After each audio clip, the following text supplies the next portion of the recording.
안녕하세요. 2025년 8월 6일 한국의 주요 소식들을 한번 살펴보겠습니다. 오늘 여러분과 함께 이 자료들을 좀 깊이 들여다보면서요. 현재 한국 사회의 가장 뜨거운 지점들을 짚어보려고 합니다. 네, 안녕하세요. 특히 그 정치권 상황하고 경제 상황도 만만치 않은 것들이 좀 보이는데요. 맞습니다. 이 둘이 또 어떻게 얽혀 돌아가는지 한번 자세히 살펴보죠. 자, 먼저 정치권 소식부터 시작해볼까요? 이춘석 더불어민주당 의원 차명 주식거래 의혹이 터졌어요. 네, 이분이 또 법제사법위원장이잖아요. 그러니까 위치 때문에 파장이 더 큰 것 같습니다. 그렇죠. 야당은 바로 사퇴하고 형사고발해야 한다. 이렇게 나왔고 정청래 대표도 바로 진상조사 지시했고요. 네, 근데 정말 빠르게 이 의원이 논란 당일에 바로 탈당계를 냈습니다. 이게 좀 단순히 부인하는 걸 넘어서는 행동이죠. 네, 상당히 빠른 결정이네요. 네, 그러니까 당 차원 조사나 경찰 수사 전에 먼저 선을 그으려는 어떻게 보면 확산을 좀 막아보려는 그런 조치로도 보이는데요. 아무튼 이 정치인의 금융거래 투명성 문제, 금융실명법 준수, 이게 정말 중요하다는 걸 다시 한번 생각하게 만드는 사건 같습니다. 그냥 법 위반 차원이 아니라 아예 공직자 신뢰도랑 직결되는 문제니까요. 맞아요. 신뢰 문제가 정말 크죠. 자, 그런 상황에서 이번엔 또 입법 과정에서의 충돌입니다.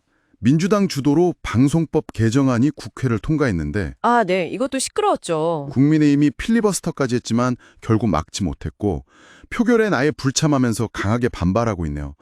이 법안 왜 이렇게 부딪히는 걸까요? 역시 핵심은 그 공영방송 지배구조 변경에 있는 것 같아요. 지배구조. 네.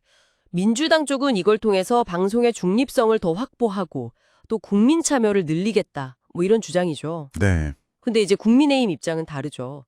이건 사실상 방송 장악 시도다. 이렇게 비판의 소리를 계속 높이고 있고요. 해목은 논쟁이군요. 어떻게 보면. 그렇죠. 공영방송 역할, 정치적 독립성, 이 문제가 다시 불붙은 셈입니다.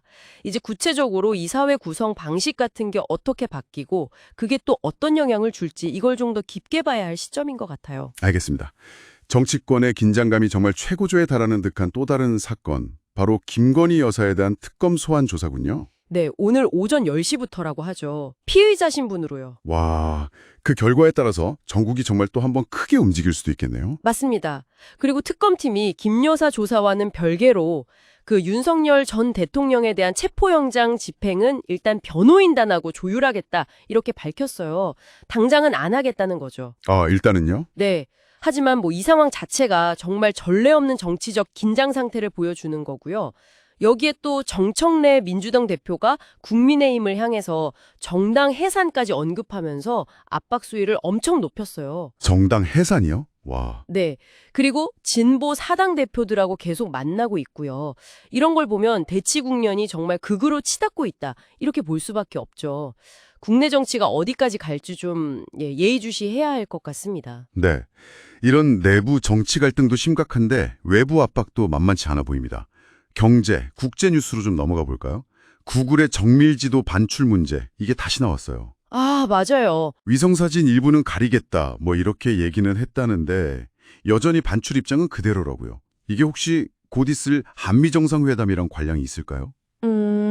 충분히 그럴 가능성을 생각해 볼 수 있죠. 시점이 좀 그렇죠? 네, 타이밍이죠. 마침 또 미 국방부 차관이 한국에 와서 국방비 증액 필요하다 이런 얘기를 하고 갔거든요. 방위비 분담금 협상이 중요 의제가 될 거라는 신호로 읽힐 수 있는데 이런 상황에서 구글 지도 문제가 딱 나온 거는 네. 이게 단순 기술 문제가 아니라 미국의 어떤 대한국 협상 카드 중 하나일 수 있다. 이런 분석이 나오는 겁니다.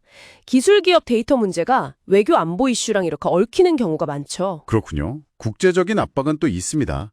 국내 제조업체들 10곳 중 6곳이 주력 제품이 좀 쇠퇴기에 접어든 것 같다. 이렇게 느낀다는 조사 결과도 나왔어요.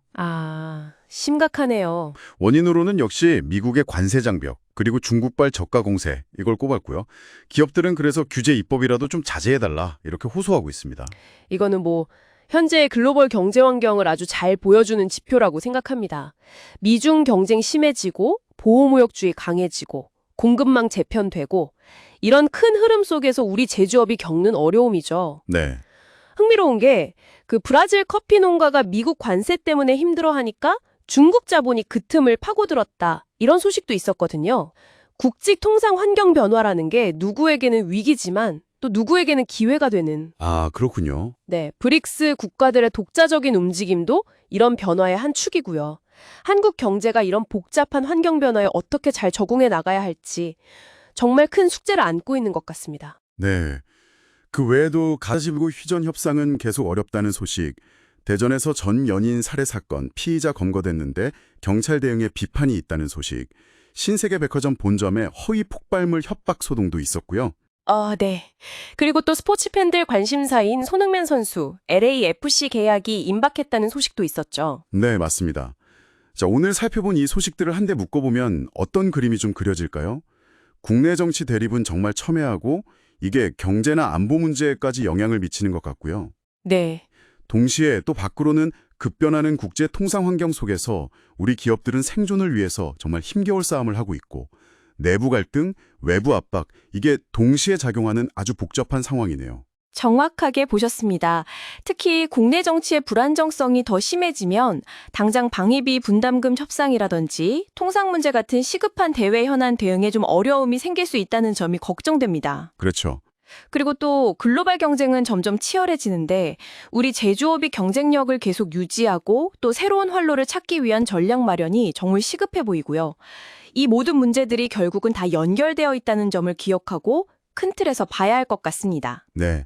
오늘 우리가 함께 파헤쳐본 이 소식들을 바탕으로 지금 이 시점에서 한국 사회가 당면한 가장 시급하고 또 중요한 과제는 무엇이라고 생각하시는지 이 질문을 여러분께 던지면서 오늘 이야기는 여기서 마무리할까 합니다. 네, 함께 해주셔서 감사합니다. 감사합니다.